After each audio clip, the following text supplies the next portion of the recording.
పరమశివుడు మహానుభావుడు.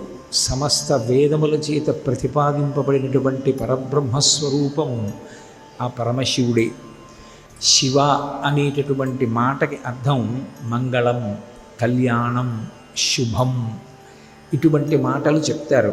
అంటే ఎక్కడెక్కడ శివుణ్ణి ఆరాధిస్తారో, ఎక్కడెక్కడ పరమశివుని యొక్క అనుగ్రహం ఉంటుందో అక్కడక్కడ కళ్యాణం ఉంటుంది, మంగళం ఉంటుంది, శుభం ఉంటుంది తప్ప వేరొకటి ఉండేటటువంటి అవకాశం ఉండదు. అందుకే ఒక్క శివుడికి మాత్రమే శాస్త్రాలలో పరమశివ అనేటటువంటి మాట ఉంది.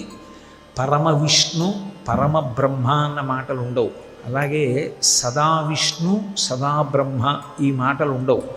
సదాశివ, పరమశివ ఈ రెండు మాటలు విశేషణాలుగా శివుడికే అన్వయం చేస్తారు. ఎందుచేత ఆయన పరమశివుడయ్యాడు, సదాశివుడయ్యాడు అంటే ఎప్పుడైనా కోపంగా ఉన్నట్లు కనపడతాడు, కానీ నిజానికి ఆయన కోపమునకు వశుడయ్యేటటువంటి స్వభావం ఉన్నవాడు కాడు.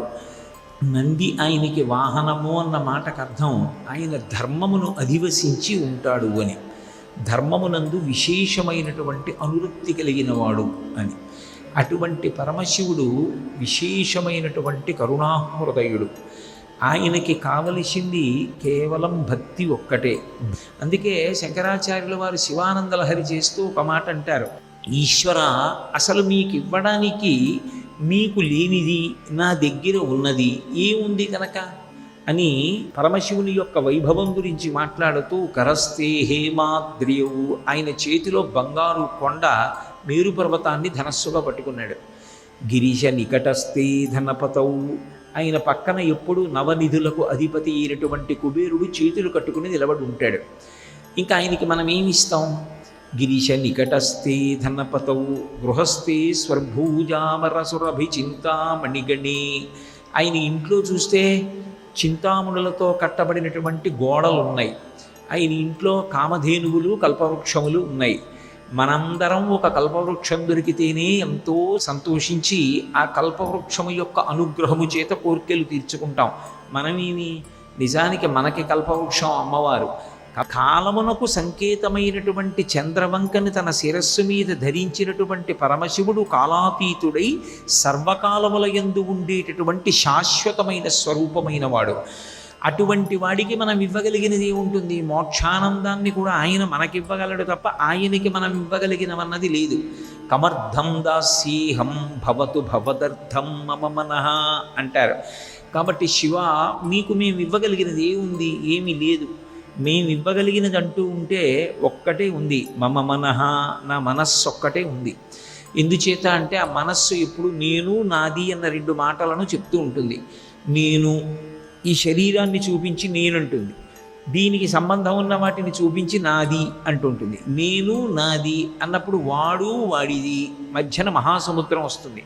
అజ్ఞానం అంతా అక్కడే ఏర్పడుతుంది. ఏర్పడేటప్పటికీ మనిషి అధప్పతనాన్ని చెందడానికి కావలసినటువంటి కారణములన్నీ అందులోంచి ఉద్భవిస్తున్నాయి. కనుక ఈశ్వర, నేను నాది అనేటటువంటి రెండు పదములకు ఆధారభూతమైనటువంటి నా మనస్సుని నీ పాదముల దగ్గర పెట్టేస్తాను. ఒక్కసారి మనసు ఈశ్వరుడి పాదముల దగ్గర పెడితే ఆయన పరమప్రసన్నుడవుతాడు. మనస్సు ఆయన దగ్గర పెట్టడానికి అదేమైనా వస్తువా? తీసి ఎలా పెడతాం? పెట్టడం కుదరదు. అంటే మనసు ఆర్ద్రత చెందాలి. ఆర్ద్రత అంటే భగవంతునకు మనకు ఉన్నటువంటి సంబంధమును విచారణ చెయ్యాలి. ఈ శరీరాన్ని ఇంత గొప్పగా నిర్మాణం చేసిన వాడెవరు? ఈ శరీరాన్ని ఒకప్పుడు అమ్మ కడుపులోకి చేర్చిన వాడెవడు? పైకి తెచ్చిన వాడెవడు? దీనికి సమర్థత ఇచ్చిన వాడెవరు? దీనికి గురువుగారి అనుగ్రహంతో శాస్త్రాన్ని చదువుకుని భగవంతునితో ఉన్న అనుబంధాన్ని తెలుసుకుని పూజ చెయ్యగలిగినటువంటి వైభవాన్ని చేకూర్చిన వాడెవరు? సర్వోత్కృష్టమై శాస్త్రములను తెలుసుకుని ధర్మాన్ని ఆచరించగలిగినటువంటి శక్తి కలిగినటువంటి ఈ శరీరాన్ని కృప చేసినదెవడు? బయట సుఖములను అనుభవించడానికి బ్రహ్మాండంలో ఇన్ని సుఖస్థానములను ఉంచిన వాడెవరు? బ్రహ్మాండాన్ని పిండాండంతో సమన్వయం చేసి ఇది ఉన్నది అన్న భావన చేత దీన్ని నడుపుతున్నవాడెవరు? ఈ ప్రశ్నలకి జవాబు ఆలోచన చేసినప్పుడు ఈ కంటికి కనపడకపోయినప్పటికీ అంతటా పరివ్యాప్తమైనటువంటి ఒక గొప్ప తేజస్సు ఒకటి ఉన్నది. అదే పరమేశ్వరుడు.